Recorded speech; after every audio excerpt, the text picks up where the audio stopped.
All right, and welcome to episode 10-2 of the Isle of Cascara.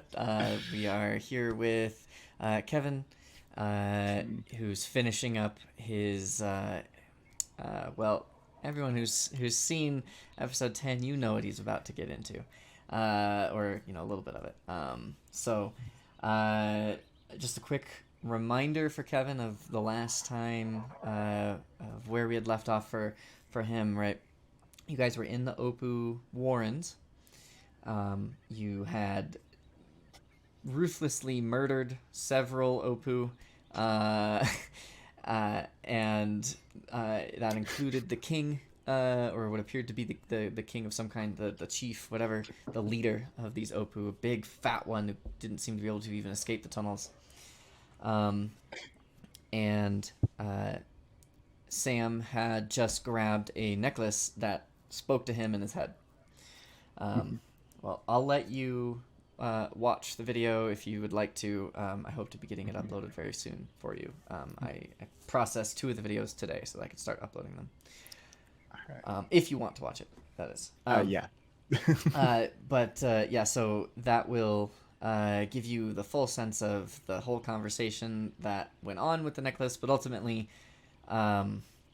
Zoker took the necklace. They determined it to be some kind of goblin inside the necklace, and it made Sam grow in size and possibly had some other powers that it could give its wearer.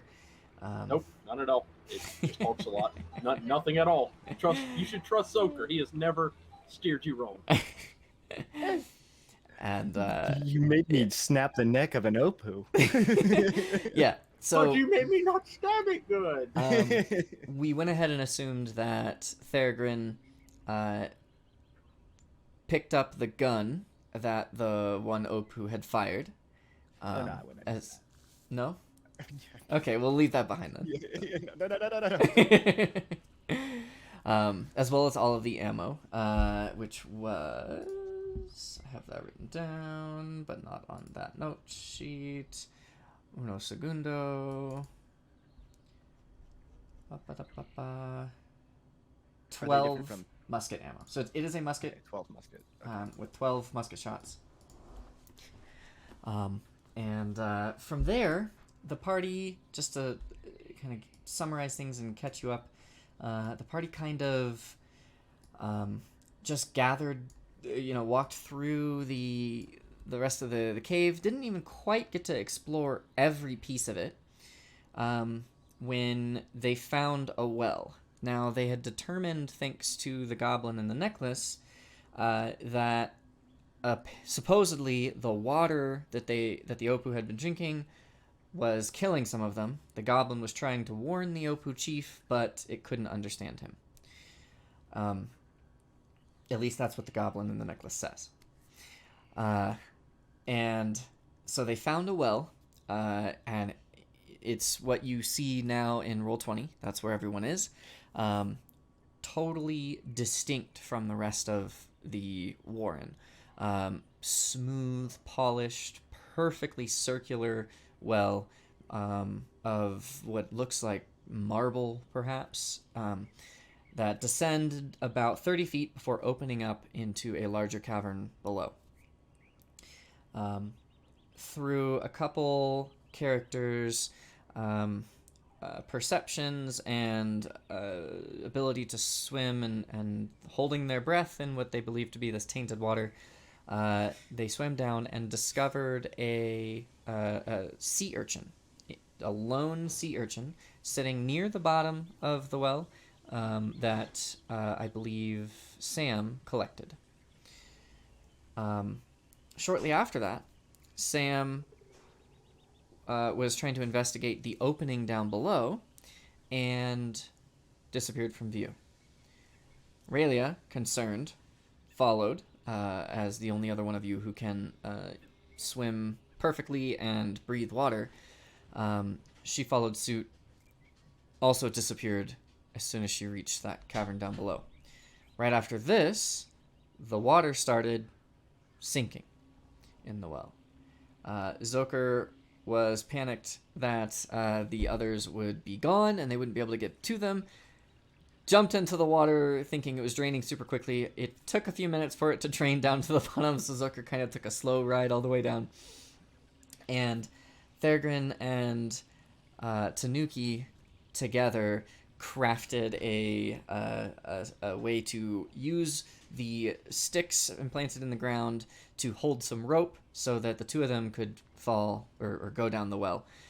Tanuki did fall. He slipped with a natural 1. But as each of you reached the bottom of the well, you vanished. As Thorgrim travels down, before we get to that, was there anything specific you wanted to do? There was some time taken to look over some of the bodies, but not all the bodies even got looked at. I think Thorgrim would have mainly just went for the gun, to be honest. It was the only thing that caught his eye. Yeah, because as a hunter, like it's not really looking to take trophies off of humanoid type things, really. Sure. You know. Okay. Okay. Cool. So as Thorgrim descends down the well, he is, with the rope in his hands, his feet up against the smooth, polished stone. He's wondering why Tanuki had such a hard time with it. It's really easy to just rappel down. It's why is that so difficult? Why did he fall? But suddenly he finds himself warm and hot. And as he looks around, he's not in a well anymore. There's no water surrounding him. Instead, he seems to be on a small island in the midst of a lake of lava.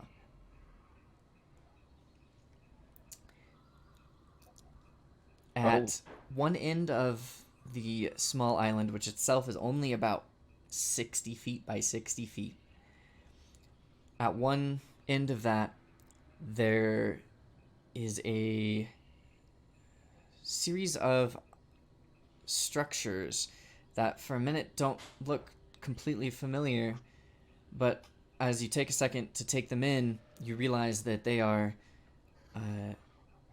oddly shaped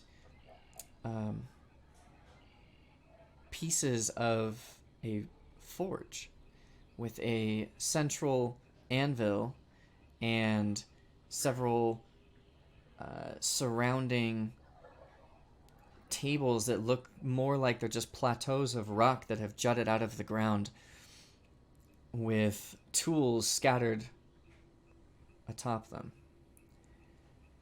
And sitting in the very center of the anvil, which I only call that because of Thorgrim's dwarven familiarity with forges and anvils, just having grown up around so many artisans. But the shape of this is this round stone pillar that seems to rise from the earth, almost like a miniaturized volcano.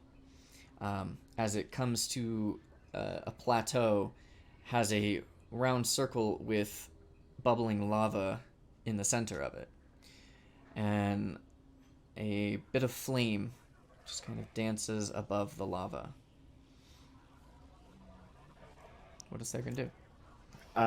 First things first. So I'm guessing the hole is gone. That I was coming down. Yep. It's no longer. There is no rope. There is no hole to a well above you. There's no Tanuki. There is no roof, no hole from the roof in the ceiling. It seems like you are in this solitary cavern with no exit in sight. Is any of the rest of the party around? You see nobody. Thorgrim's just gonna call out first. Hello, friends, Tanuki, Relia. You hear no kind of voices of your friends, but after a moment, coming from the the area where the forge is, you hear a, "Hello?"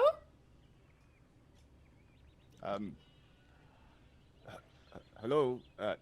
Who are you? Oh, you've come. Oh, good. I wasn't sure that would work. Oh, good. Oh, come closer. You Can I do don't an insight see check? anyone. Nobody. Uh-uh. Closer to what? Over here. And you hear the voice again, directed, coming from the area where the forge is. Can I do an insight check to see if it's, or would insight help to see if something is friendly or might mean something Yeah, for devious sure. towards you? Yeah, see if it has some hidden motives. Yeah, I'm gonna do an insight check. Okay. 18 plus 3, 21. 21. Okay. You sense excitement in this voice and genuine surprise at the first moment of speaking. You don't get any sense of any hidden malice. Theragun's gonna start walking towards that central forge, but kind of like slowly, so he could like ask questions along the way. Just like, Okay. it's just like as he's approaching, he's like, "All right, do you mind telling me who you are?" Or Yes. Well, I don't really have a name. And I'd like you to make a perception check for me. oh shit, 6 plus 5, 11. 11? Okay. Yeah, you're not sure where the voice is coming from. You're definitely sure it's coming from where the forge is, but you still don't see anyone that's talking to you. As you continue slowly approaching, it says, "Well, I don't really have a name, but I serve one of the Loa, and it's with his permission that I brought you here." Okay. So Thurgoon definitely doesn't have a full understanding of all the Loa, right? Just the ones that he's been like the Kulu, obviously he's heard of. Doesn't really know. And I don't think Thurgoon even listened to the story or the song that the half orc at the docks, Legion of the Docks, sang. Barely. Like he listened kind of, but was kind of just like, this is not the information I need. So I feel like he's like, all right, what are you then? Oh, well, I am one of Lua's servants, and I do his bidding. Are you still like slowly approaching? Yeah, he's still approaching because voice seems very unassuming to him as well. Like he's used to like if it's a threatening creature, like usually they sound threatening. So he's just kind of like, all right, this is weird, but like still kind of going forward and. Okay, and make another perception check for me. All right. 15. 15. Yeah. So you've gotten a little bit closer, and you still see no humanoid shape, but you realize that the central flame dancing atop the lava-filled anvil is moving in time with the words, and maybe has some eyes that are staring at you. Thurgoon's just kind of gonna mutter to himself, okay, that's weird. So this is kind of all new to me with the Loa. Are you the flame in the center here? Oh, yes, that's me. You're mighty cheerful for a fire. That's nice. He's just gonna kind of. So nice to have some company. It's been a really long time. All right. With that, like Thurgoon's gonna kind of close the distance a little more. He's feeling a little bit more comfortable, able to identify where it's coming from and everything. And once again, he wasn't getting any weird vibes. So. Okay. Yeah, you get closer. Now that you're basically like at the forge, you can see that this flame does vaguely bear a humanoid form. You can kind of make out some limbs, although they flicker in and out, and sometimes as it kind of raises its arm to emphasize a point, the flame just kind of dissipates, and the arm kind of raises up from the central body again. This almost incorporeal, vaporous form that it holds. It's only about 1.5 feet tall, and you don't get any sense of where the actual voice is coming from the creature. But you can see the tools on the forge now a little bit better too, and they are, although strange looking, very well crafted. You see hammers that look like they're made out of volcanic glass, and tongs that look like they're made out of some kind of just black metal. It's not iron. It's something else. Hard to tell without really interacting with it. Yeah. All right. Thurgrin's just kind of glance at the tool. Is he able to see like what their purpose is exactly, or? Yeah. So I mean, make an intelligence check with advantage for your dwarven ancestry. Okay, so just that's a regular intelligence. Do I get is that what, a +1? Do you have any proficiency in any kind of crafting right now? In crafting currently? Any kind of tools or toolkits or anything? Well, I have brewer's supplies. Not until level 3 do I get the tinker's tools for that. Right. Yeah. Okay, then yeah, just your intelligence. Okay. You said with advantage? Yep. 13. 13. I mean, they're unusual shapes and designs and colors to you, but you recognize them as, smithy gear. Okay. All right. It's gonna kind of glance past the flame and like look at the tools and be like, is this your forge or these your tools? Oh, no, this is Lua's forge, but I've been manning it for a long time now. All right, how long would that be? I don't really know when the sun goes down, so I don't really know how many days it's been. Just kind of chuckle. He's like, that's fair. So this Loa, which Loa do you serve? Oh, yeah, Lua, the Loa of lava. He's my master.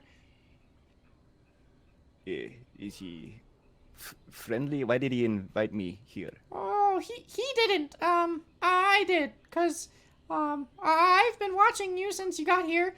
Lua doesn't really have a lot to say these days. So I've been looking around and I saw I saw a young what are you? What kind of thing are you? I'm a dwarf. Yeah, I saw a young dwarf come in, and you have a really good affinity with that what do you call that there that you explode with? Gun? Yes, guns. Yeah, you have a really good affinity with those. So I just thought that you could come here, and maybe if you made some cool guns, then maybe Lua would like that, and that would be a good thing. So you work at a forge and you don't know what a gun is?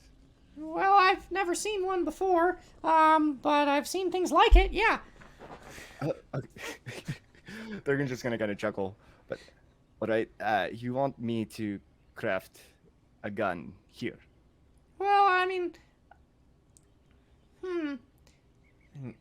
You get the sense that the flame is kind of tilting its head at you, and it just kind of like dips down into the lava, and you didn't quite realize it yet, but along some of the benches there are these other tiny cracks, and the flame emerges from one of those, and you realize that there is magma like floating inside those cracks. It rises up from one of these, and it looks at you from another angle, comes back down, rises up from the other side, and peers at you again.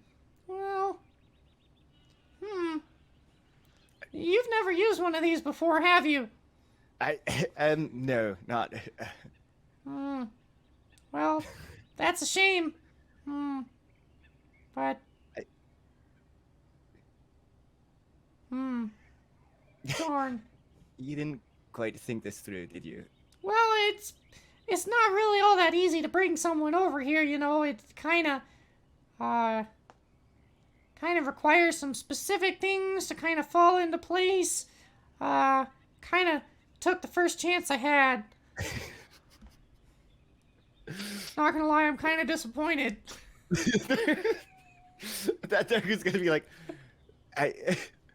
you brought me here. You can't be disappointed. Okay, so what exactly was your purpose of bringing me here? Well, look, Lua doesn't really look around a whole lot anymore and see what's going on, so I just thought if I could bring in a master crafter and make some really cool things that Lua would kind of be impressed and maybe look around a little bit again. But I don't know that that's gonna work.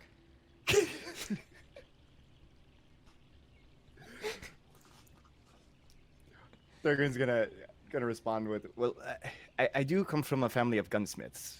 It is something that I want to pursue, but I don't know.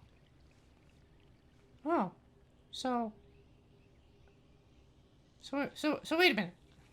He's gonna dip down, pop in along another one. It's like comes up right next to a small tool next to him. He says, kind of points with two wisping flame arms. So what's this called? And as he points to one tool, make an intelligence check for me. Oh, jeez. 13. 13. You recognize it as a hammer. First off, no matter what intelligence roll you make, saying hammer is always a valid answer. That would be a hammer? Well, that's not really what we call it here, but that's okay. He dips down, comes around another side. What's this one? He points to another one. He's going to do this a couple times, testing you. So go ahead and make just one more intelligence roll. You can have advantage on this, again, for your dwarven familiarity. 19. 19. Mm-hmm. So you managed to successfully name the different pieces and parts, the tongs, the bellows, I'm not a smith, so I don't know what all the pieces are, but... the little flame doesn't quite seem perfectly happy with each answer, but he moves on. And as you successfully name each one, Well, I guess if you wanted, I could teach you. You seem like you at least know a little bit. Yeah, I mean, I do know what a gun is called, at least, so there's that. Well, that's not very fair. We don't really have those here. I mean, they only brought them in from outside. Thurgon again, just kind of chuckling at this flame. He actually really enjoys. I don't know if you can tell, he thoroughly enjoys the company of this flame. But he's gonna reply. That'd be very good. Oh, good. Because you're kind of stuck here for a little while, so it's good that you have something productive to do with your time. So hold on, you say a little while. What is a little while for you? Because you don't even know how long you've been here. Well, yeah, I don't really know exactly, but I mean, what do you call it when the moon goes around and then makes the same shape again? Like the same shape of the moon, like it goes. Right, yeah, where it's like big circle, it's do like a another big half of circle. it, and then it goes to the other half, and then it comes back to that half, or. Like I don't even know if Like- Fairground would know that. Like a cycle? Like, how long is that? I don't. Why? Whoa, Wait, whoa. what do you? As a tracker, would he know something like that? I don't know. He's like the cycles describing of a the moon? month. Yeah. A month? Oh, okay. I have no idea. Personally, on a player level, I didn't realize. Yeah, there that's were that's months for it to that's do what that's where a month comes from, is the lunar cycle, basically. that. Oh, okay. Many moons ago means Many moons. full rotations of moons. By the way, anytime you hear that in like a movie or like in a book, a moon is a full rotation Right. of the moon. D&D. So full Fun moon and to full moon educational. is a moon. Reading Rainbow. Today you learn.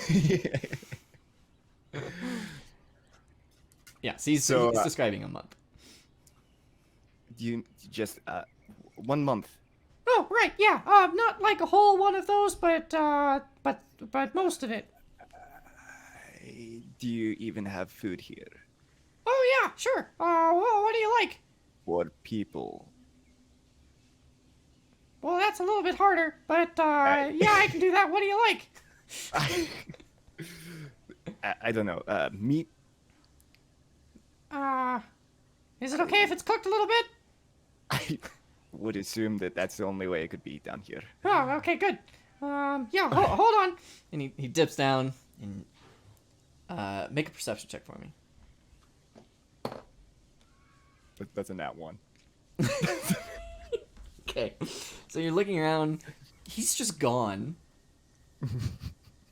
Like a minute passes. You're just kind of looking around, taking the sights in. You notice that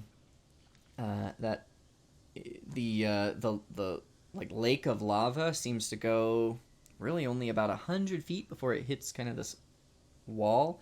It varies a little bit. The whole place looks extremely naturally made, naturally occurring, except for the forge itself. Although, as you're looking at the forge, it has these bumps and rises and cracks as if it were naturally formed as well.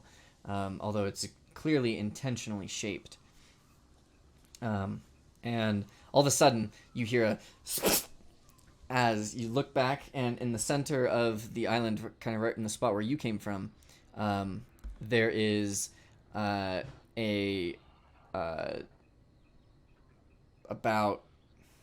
4 foot long, cooked to black akulu. Looks like it walked on 2 of its main large legs and had some kind of longer arms up front that it didn't use to actually walk on, a long tail, and it almost looks like a scaly version of the small feathered raptors that you guys fought outside the Opu Warren. And it is just not moving, just cooked to just seared completely. You have no idea where it came from. It's splattered on the ground. Charred blood just splatters outward. The little I'm assuming. flame rises up in the center of the forge. Will that do? Durgan's gonna go over to the charred corpse and just kind of poke at it with one of his axes and just see, like, is it cooked all the way through, like that black, like, just dunsty? Yeah, you poke it and it's definitely got a charred exterior. However, it's a big enough reptile that as you can feel it has a little bit of juicy, meaty give to it within. I mean, I suppose it's a bit more cooked than I normally eat, but that should do, I assume. But at the same time, there was something I was in the middle of, and there was, that group of other people that kind of looked like me, but, not the exact Yeah, same. no, it's okay. There are other places, too. Don't worry about it. Now, you say don't worry about it, but that's very troublesome to me because I don't know where those other Well, places would be. Okay, would you like me to show you to them? Or show them to you? Sorry, this Both? is a new language. I'm not really used to this yet. All right. Yes, I would. Okay, sure. All right. Which one do you want to see first? There's the, well, you got the Raumoa. Oh, I know what they are. And then you got the, well, let's see. You got the reptile one. And then the one who's like half reptile. And then you've got, Wait, which half reptile? oh, you want to see him first? Okay. And Sure, it dips what? down. And you see out in the lake of lava as the lava, when you look at this lava, right, the heat shimmers through and it just kind of looks like everything is waving and moving. Well, the heat shimmers begin to change color, and you watch as this whole like 4 foot by 4 foot section of the pool of lava turns into this viewing portal. As you see Zoker walking amongst a grove of huge, dense trees with this lush, dense foliage and undergrowth. And you see him bending down and looking at a snake. The snake curls up, and very carefully the snake takes its fangs and bites into a petal and pulls off the petal from a flower. Does it repeatedly, and Zoker's sitting there watching. Kind of hard to read the expression on his face, but he's definitely taking in all of this information. And then the vision dissipates, and you see nothing but lava again. Little spirit pops back up. See, he's like half reptile or something. I don't know. All right, what- I'm gonna have to talk to Zoker about that later. Fucking ousted by a goddamn spark. He's like, either you're mistaken still on what living things are, or we need to have a talk. Well, yeah. Did you want to see the others? I mean, are they all in? Are they with other Lola? Oh, well, some of them, yeah. All right. Just where is Tanuki, the other reptile? Oh, yeah. Right here. Dips back down. And as the vision pool appears again, you see Tanuki with his hand upon this bone altar. Each of the bones are carved intricately with the same type of patterns that you've seen on the Zikulu bone armor and the little bones that you acquired from them. And he has Trekker at his feet and Vista right behind him. And he just seems to be in a trance with his hand upon the bone totem. The vision dissipates. All right. The flame comes back. So I'm assuming it's going to be similar. Oh, that one was a doozy. I don't really think Kuzi liked me spying in on him, but so if you don't mind, I'd like to not go back there again. That was kind of, whew. All right. I won't ask you to do that again. But are they all going to be gone for the moon? Well, yeah. See, you guys all came into you don't really know where you came into, do you? I think that's been clearly obvious. Oh, was it? Oh, my bad. I'm sorry. I'm still learning dwarves. Is that what you're called? Yes. Oh, I okay. mean, that's not my name though. My name is Thurgrin. Oh, okay. If you say so. I'm not really good with names, so sorry if I forget it. That should be fine. You don't even have one, so. Yeah, I was never given one. That's okay. Do you want one? Well, what would it be? Sparky? Sparky.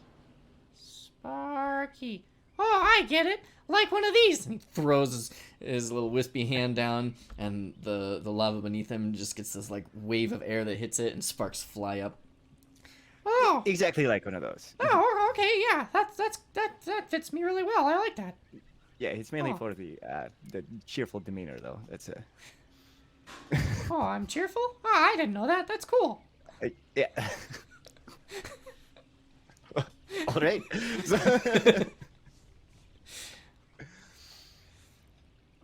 So,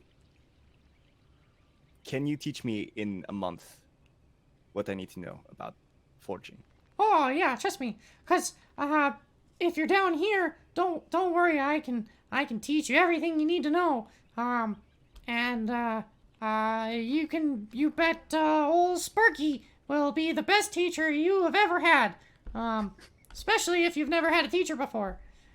That is fair. So, will we all be returned at the end of this month? Oh yeah, you'll go right into the facet of the heart's chamber. Uh-huh. That doesn't sound good. The facet of the what? Hut? Yeah, the facet of the heart's chamber. That's where you went into. That's why each of us were able to come in and pluck you away. 'Cause it's like well, it's hard to explain to someone who doesn't really live where the Loa live all the time, but it's kind of like a different place. Like, you know how you can go from like that boat you were on and then onto the land? It's kind of like you got off the land and then onto the underland. And it's like a different place. And so we each reached down and we just like grabbed you. It's hard to explain.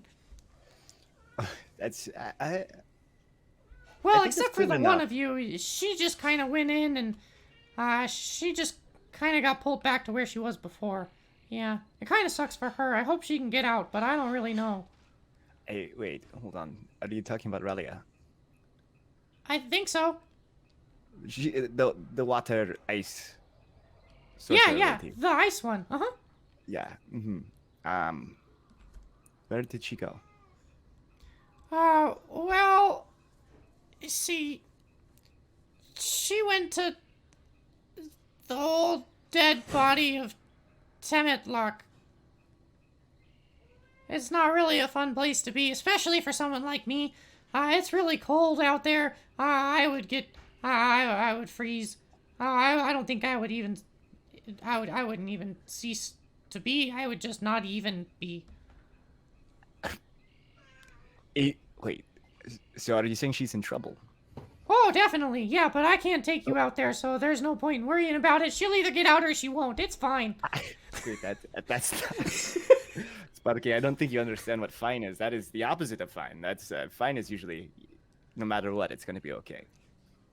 Well, no matter what, you're gonna be okay, so it'll be alright. During those, like, Thurgoon's gonna obviously, like, be thinking really hard about what he can do in this situation, but at the same time, like, from what he understands, he's kind of in a different plane, right? Would be kind of similar to something that he would know, maybe. Yeah, make an Arcana check for me. Okay. 18 plus 1, 19. 19. Yeah, it definitely sounds like he was attempting to explain some kind of difference in planes or realms or dimensions in some fashion. Yeah. All right. So I have a month here. Well, And then... not a whole month, but yeah. Yeah, okay. Generally, around a month. And my friend is also stuck over there for a month. Yep, And there is nothing I can do right now. right. Isn't it great? No, I do. We'll have to work on your vocabulary a bit, understanding what great is. Oh, But, I mean, you helping me is great. That's really fun. Yeah. okay. But there is nothing, just to clarify, nothing we can do for Ralia. Absolutely nothing. If I took you out Oh. there, neither one of us would make it. All right. But you said she's been there before. Oh, yeah, that's where she was there for a long time. So she's made it out before. Oh, I mean, that would be the I assumption. mean, I guess. Right? Yeah. All right. That She a was dumb there, question, and I since you understand. wasn't there, I don't know how else I- she'd get out if she didn't get Yeah. out. I was thinking out loud. All right. Sometimes I wonder about you. We've just met. Okay. Well, Oh, I know, but Let's I've get been down. watching you. that's comforting.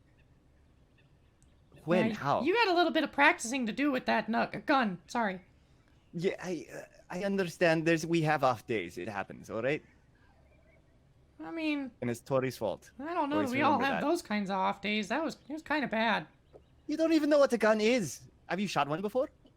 Can you shoot one? Suddenly, a molten version of a gun rises from the pool of lava, and you hear a distorted, almost wet-sounding bang from the gun firing, and a little pellet of magma just shooting about only like a quarter the speed of a normal bullet. You can watch it as it goes. Well, I have now. All right, but what are you trying to hit? Something? Okay, that's what I'm trying to say. Is like you don't always hit. It happens. Well, okay, I'll teach you how to make stuff, and you teach me how to shoot a gun. All right, that sounds like a deal. All right, cool. So why would you need to know how to shoot a gun? Well, I don't know. You seem to think I need to know how to do it. I don't. For the sake of making judgments on other people's shots, yes. I've been watching a lot of people. I feel like I can judge them pretty good. All right. Fair. Okay, let's get down to this. So how are we gonna go about this? Well, you're gonna pick up that right there.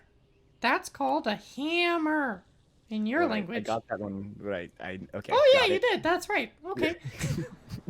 And he proceeds to just a total mix of talking completely down to you like you're an idiot and expecting you to understand something that he absolutely should not expect you to understand. He seems to have no relative concept of what knowledge you have. But overall is actually very knowledgeable about what he's talking about. Over the next few minutes, he kind of directs you through a few things, and the very first thing he has you forge is a couple bullets. It's very simple. It's very easy, and you're surprised at how simple it is, at least while working at this forge with Sparky guiding you. The materials for everything just seem to get pulled up from the lava and just cool almost immediately, ready for you to grab and shape into whatever it is you need to shape them into. Even stuff like the gunpowder comes up in hard rocks, and Sparky guides you through crushing it down and mixing it with the other ingredients in order to form the right powder that will light and ignite.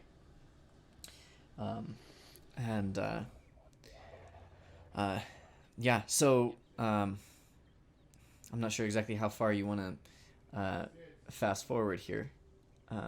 If you had any particular questions you wanted to ask, but Sparky begins teaching you the ways of gunsmithing. So I think that over the course of time, like it would mainly, like the only questions you'd have outside of the smithing would be about Lua. Okay. Just because that's kind of his boss, right? Sure. And the whole reason that he's there, and just kind of get a gauge of is this a good guy, a bad guy? Okay. Yeah. So like, what kinds of questions would you ask about Lua? So you say he's been not looking around as much as he used to. Is he sleeping, dormant? Like, what is he? Lou was performing the sacred duty of guarding the rest of the heart, so he kind of has had to be pretty dormant lately, but I'm really hoping that we can get his attention because it sure seems like some things are going bad lately. It's pretty not good. Things are. Is he like a protector? What does he have a role amongst the Loa or? Well, he didn't until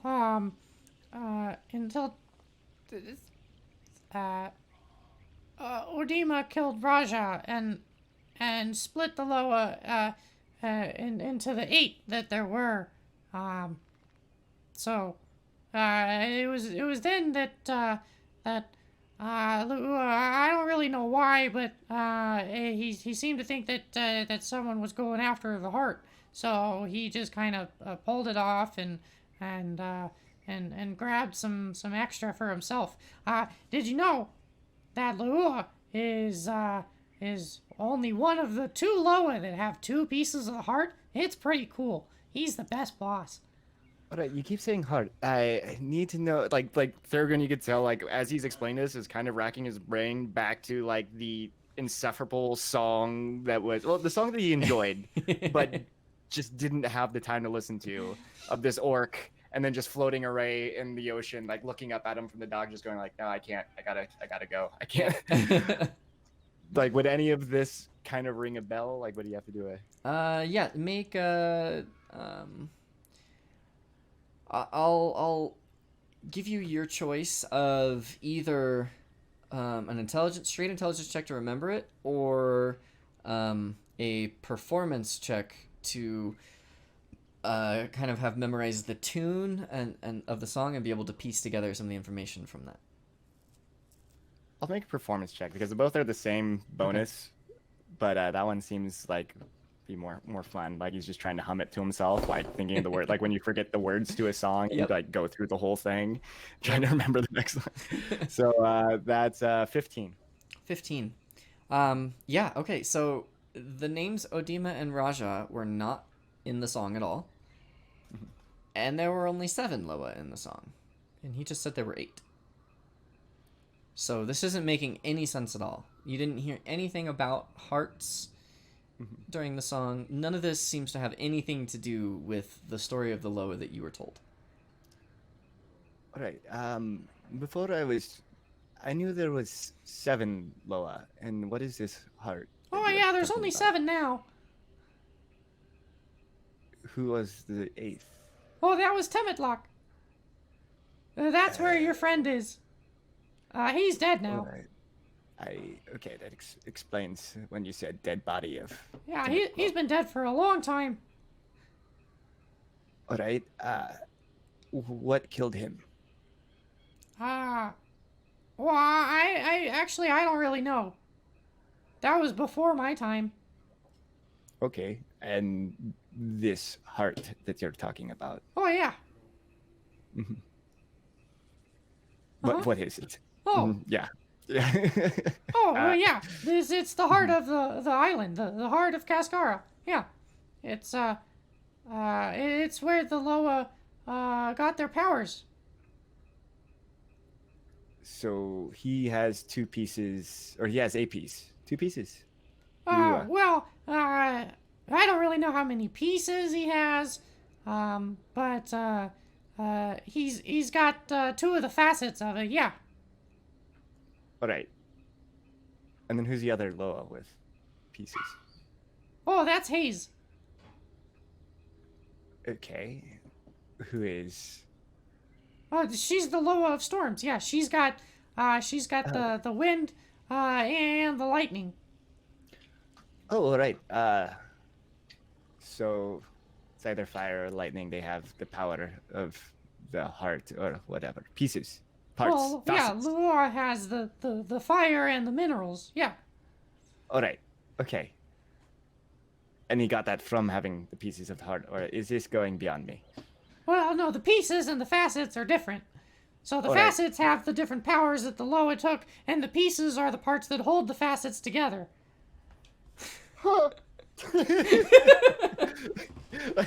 like there was just like, tugging at his beard, just trying to understand what's going on. All right, I guess mainly what I'm trying to say, this Lua, I get it. He's your boss, right? Oh yeah, he's pretty cool he- too. Yeah, I mean, I hope you get to meet him. That would be really neat. Eventually, yeah, we'll get to that. Is he good being? Oh, If he's that really makes good at what he sense. does. Yep. All right, that's not what I'm asking. Like, you know how? Are you familiar with the term evil? Nope. All right, that's not gonna help. All right, so let's say, i- are they comparable to gods? Is that right? Like, Does Theragon think they're comparable to gods? kind of sounds that way, to be completely honest. The stories that he was told are kind of the same types of stories that were told about the gods God. from where he came from. Yeah. So So let's say, bunch of followers. Does he have followers? I mean, like he has you. Well, I mean, I don't really know it. I mean, he doesn't really go anywhere, so nobody follows him. All right. Worship. Oh no, he doesn't do that. No, Okuzi does that. It's kind of gross. I don't like it. Yeah, it's a little weird. That's good to begin with. Let's go about something displeases him. Does he like? Just. Oh yeah, if he kill gets them? angry, the whole island just turns to lava. It's pretty cool. Everyone makes him really happy all the time. It's really great. All right. Let's continue to make him happy right now then. And can you, what would it take to kind of like see exactly what he meant by everyone tries to make him happy? Like, yeah, make an insight check. okay.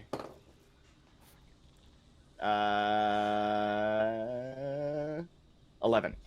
11. Mhm.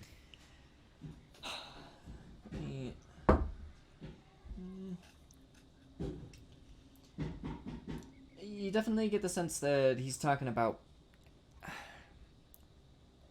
people giving him some sort of tributes. All right. Hey, God's like that, good and evil, right? So they're just gonna kind of just let that one slide by. So, do people generally fear Lua? I guess. Well, if they don't make him happy, yeah. All right. What makes him unhappy? Well, I haven't seen him really unhappy in a long time. Last time he got really unhappy was when, well, I was right after Temidlock died, and, I don't really know what happened, but I know that, all of, Ukuzi's little babies were running around all screaming with their heads chopped off. It was pretty bad.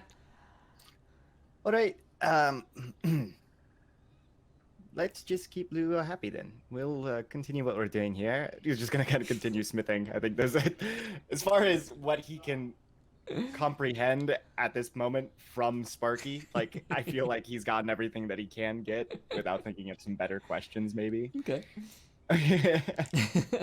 Well, yeah. So you've got 20 days in this place.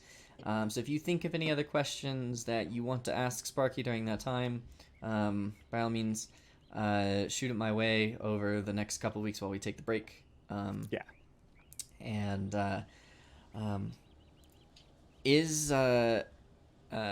well, so over the first 5 days of that time, Mm-hmm. Sparky guides Theragon through kind of how to create the guns and the ammo and stuff that he's got. And so as Theragon reaches level 3, he acquires proficiency in Tinker's tools. Yes. And during this time spent crafting it, also gains a better understanding of how these guns work, and becomes proficient in each of the guns as well, and gains proficiency in firearms. the next quarter of your time, about 5 days, is spent building something that Sparky is at first secretive, telling you about what he's guiding you through. To eventually pry it out of him that he's helping you to create what he calls a Fisher Forge. Okay. And from here, I don't remember if I actually already shared it with you in the journal or not. I don't think I did. But I will do that right now. As you take the time and being guided through Sparky, or with Sparky, you even if you make mistakes, they are not permanent mistakes, and you are stopped before they become permanent mistakes. So there's no role needed to create this. I had not shared it with you. Okay. So. Okay. There you go. So I just shared it with you. It'll be under the items of note in Roll20. Okay, I see it. So he has helped you forge this Fisher Forge, this collection of small magical tools that you can later set up to pull the magma from the crust of the island up to create the heat enough to make a small miniature forge. And it really is extremely well put together. And you don't notice until the last minute when it's finally finished, but Sparky seems to be able to emerge from the crack created by the Fisher Forge as well. All right. So you'll be able to use this Fisher Forge to craft any further guns, ammunition, or anything else that you would like. And you also can create magical items using it. Creating some of the more difficult things, especially magic items or really advanced guns, or I know some of the other ideas that you have for your character. So if you wanted to create some of those things, you will probably need to acquire specific materials for those things. So I definitely encourage you to come up with a list of some things that are running through your mind, some things that Thurgood might want to be crafting, so that I can get a head start on what kinds of things I might need to think of. Got it. Yeah. For that to happen. But the base, yeah. Yeah, good luck with that one. Yeah. But the base, common metals and materials, Sparky is able to just pull up from the mantle of the world beneath you, and provide those. Okay. You then have 10 days to work on forging whatever you'd like. So that'll be up to you. If you want to think about that and get back to me, and obviously you will not have access to any of the super rare materials. So the really advanced and especially magical stuff, you probably are going to be unable to create here. Yeah. So let me know that. The only other thing I want to mention to you is that in your time practicing with the musket and your pistols and forging ammo and stuff, and learning how to make all these things, you've fixed your broken pistol, and you've discerned that the musket is a +1 musket. Ooh. Now I have to edit that. Yeah. Jeez, all of your guys' experience was fucking lame. I got to eat ambrosia and then watch a bunch of snakes make fucking poultices for a month. Like, I met my Loa personally. I think I'm the only one who had direct contact with their Loa. Strife kind of did. Well, Strife was kind of out of body and saw his own birth as well. It's true. My god was like, "Hey, eat this," and then I ate it, and it was so good that I felt dead inside when the taste went away. So the musket, that's +1 to hit, right? +1 to hit and damage. Oh, and damage. Yep. Oh. To hit bonus, damage bonus. Fine. Cool. All right. So. Also, did I forge any ammo during that time? Go ahead and roll 2 d12s for me. The first one will be a number of pistol shots. The second one will be a number of musket shots that you were able to forge and keep successfully, in addition to the ammo that you spent practicing with the guns. So the first one's a 12. Okay, so you get 12 extra pistol shots. Second one's a 2. 2 extra musket shots. But again, you do have the 10 days as well to forge whatever you'd like, and that definitely could include ammo. Okay. I haven't totally come up with what rules I want to use for crafting just yet. I knew that wouldn't quite come up just yet, and I'll be working on that during our break. But you'll definitely be able to create on average. I mean, when you sit down at camp, if Thurgon spends like an hour forging each day, he'll be able to make several pieces of ammunition every day. That ammo is really not going to be a challenge for Thurgon to craft at this point. Since he has a magical forge, he can just kind of Right. Yeah. call. Takes a few minutes to set up. Oh, Takes a few minutes to put back down, but yeah. yeah, and I've got a bag made out of sticks and leaves from this god's vacation home. Yep. Ooh. So I like that. But the fissure- Busto was like, ask him where we were. He's like, oh, it's where I go to relax, which is always. So it's. So one last thing. By the end of this, does Sparky still think Thurgon's kind of an idiot? Make a charisma check.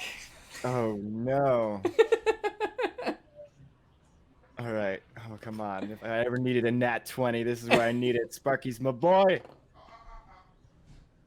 That's not one. Are you serious? That's a nat 1. Oh my god.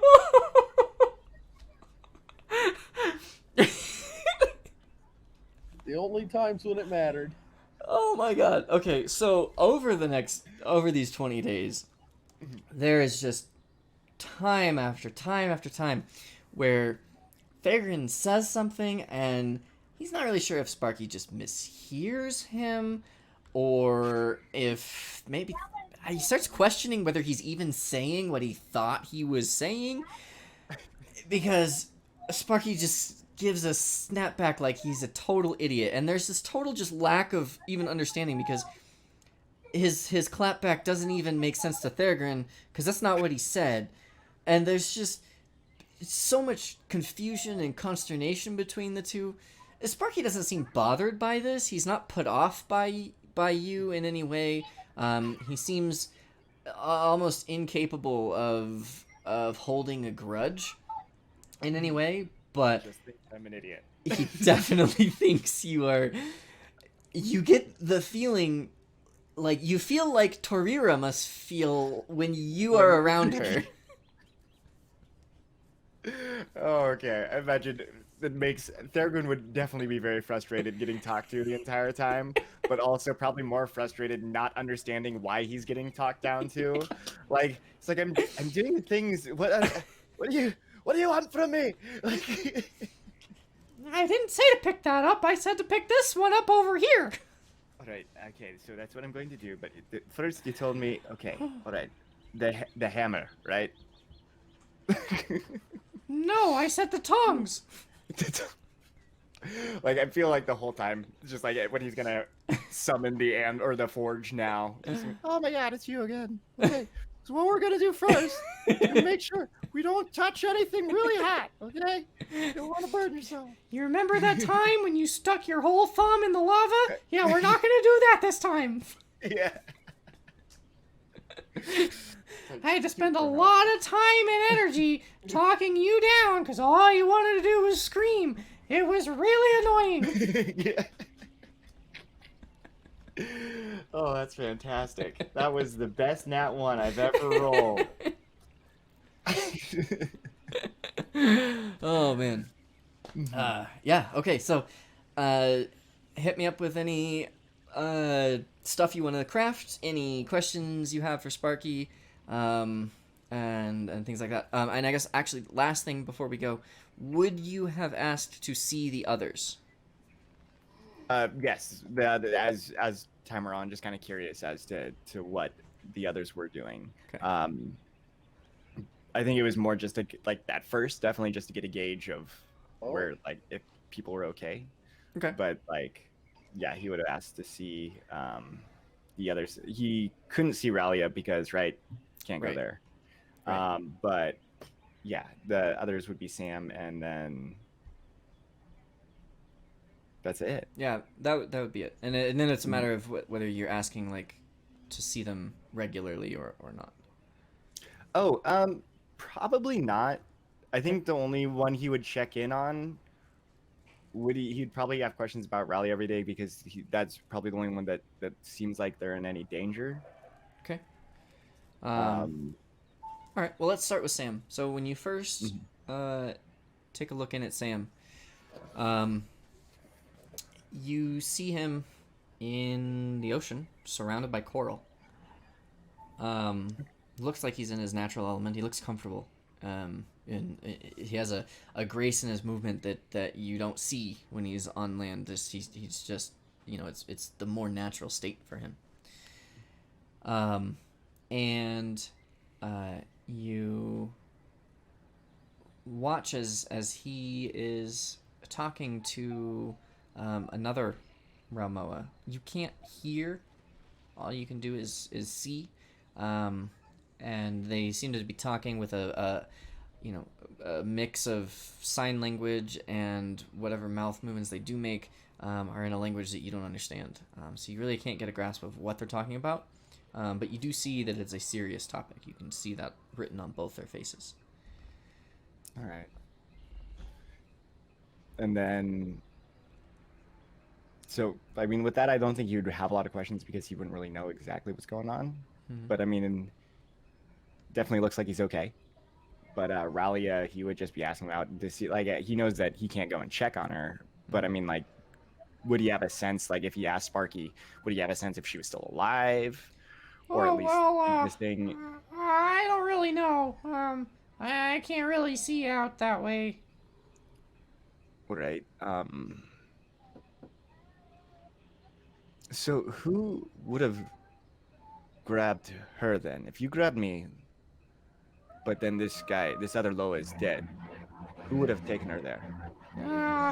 That's a good question. I don't really know. All right. Would there be somebody that does or no? Oh, I bet Luo would know, but I don't really want to bug him for that. Fair. Okay. That sounds right. Let's keep him happy. But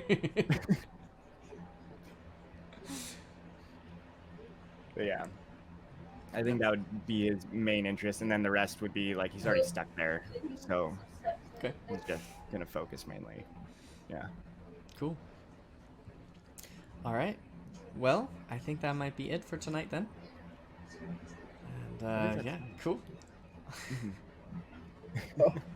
I'm job. reading through all of my poisons, and some of them are insane. Yeah. Like the That's true. Crimson Snake Root I had that I traded for a healing potion that I gave to someone else. Yep. Yep, I wish I had that.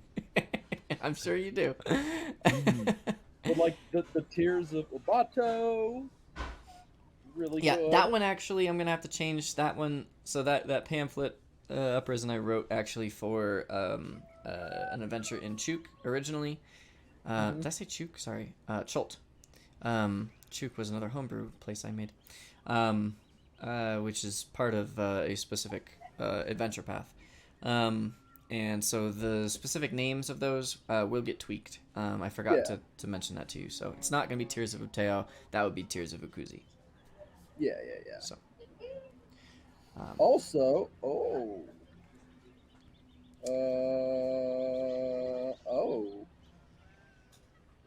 fucking Wodrell, you naughty dog, you. Hey, Got down to what Zach Leaf and Zarian needles do. Yeah, those. I'm excited that I have Sparky to look forward to now whenever I'm going to try to craft something that now I know for sure thinks I'm an idiot. Oh yeah, well that's gonna be a blast. I will have you know that I can gain access to a poison that if you fail the check, you're poisoned for 4 hours or 6 hours, and then at that 6 hours you have to roll the check again, and if you fail it again, the poison reapplies itself. I have a potentially never-ending poison. It's gonna be great. So, all right. Well, I'm gonna Nice. wrap this up. Great job Right. tonight, Kevin. Thank you. Thoroughly enjoyed that. it a lot. Yeah, no, me too. Awesome. I really like these sessions as Theragun, and I feel like I'm getting a little bit better at keeping at least a more constant. You are. We'll see if that stays true after a couple weeks. Jondo. Jondo just all of a sudden is Scottish, then also French sometimes. Little Russian. We don't know. Oh man. All right. Well, we get to look forward to cryptic DMing coming up very soon. Possibly even having a little mini one-off here in the next couple days. So. Heck yeah. Yeah. All right. All right. Have a great night, Kevin. Thank you. Yeah, you too, See man. ya. Uppers and Bye. Bye. Bye.